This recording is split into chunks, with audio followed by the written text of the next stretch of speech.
Wait, my test sieve failed certification? Why? In this video, I'll explain everything you need to know about test sieve certification calibration, so stick around. Hey there, what's up? My name's Andrew Kotlar, and I'm here to say it's essential to have your sieve certified and recertified.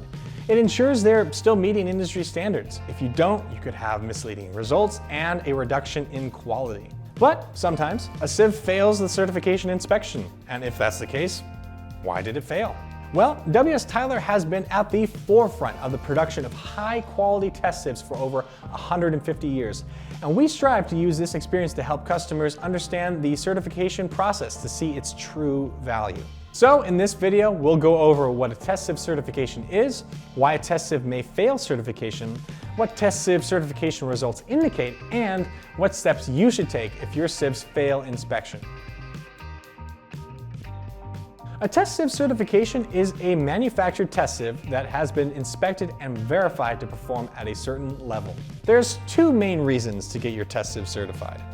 Most companies with a quality control program will want to ensure that their end product is of the highest quality possible. The only way to confirm that your sieve is performing to its highest potential is to have it certified. The second and most common reason is so that it can be NIST traceable. You don't have traceability of the test sieve off the shelf. So the big thing to consider is, do I need it to be traceable? The same thing is true for any measuring instrument. You have to verify that it reads a gauge, you have to be able to measure it consistently and in a repeatable manner. Test sieve certifications will allow you to verify the quality of your results, trace any problem material back to a specific sieve, and give you peace of mind. So how do I know if I need my sieves to be traceable? The first thing you will want to check is your standard. The most common industries that require certification are food and beverage, pharmaceutical, and mining, to name a few. At WS Tyler, we would argue that if you have a quality control system, you need to get your sieve certified. It's the only way to verify the accuracy of this particular part of your process. The first part of the certification process is the visual inspection. Visual failures could consist of cracked epoxy, waving mesh, tears in the mesh, or the frame or skirt is cracked. This will cause the sieve to fail immediately. Once the sieve looks good, it is then placed in the certification optical measuring device. This device takes the average opening size and the average wire diameter.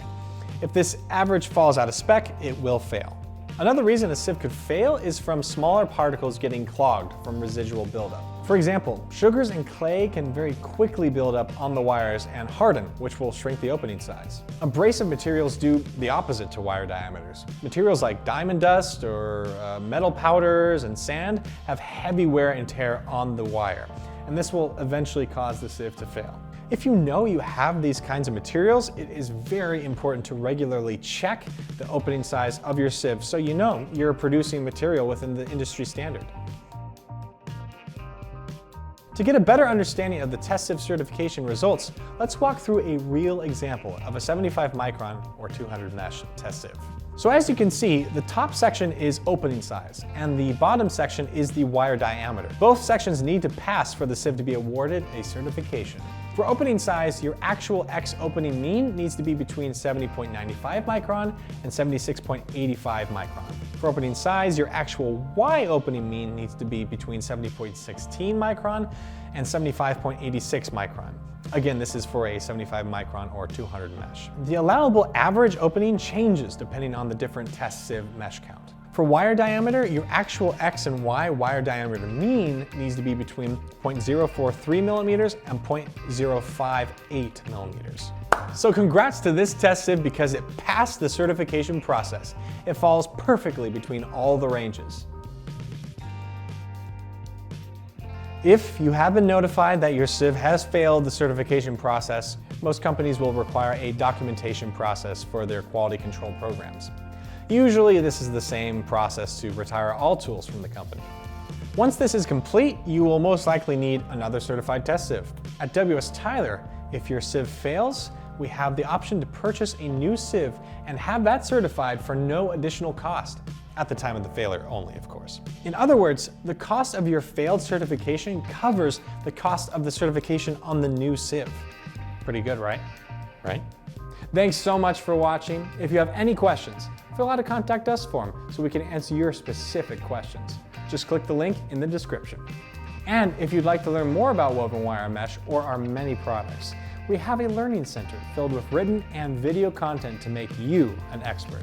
Just click the second link and you'll be that expert in no time. And don't forget to click the subscribe button and ring that bell to keep up with all things WS Tyler. Once again, my name is Andrew Kotlar, and I'll see you around in the next video. Bye for now.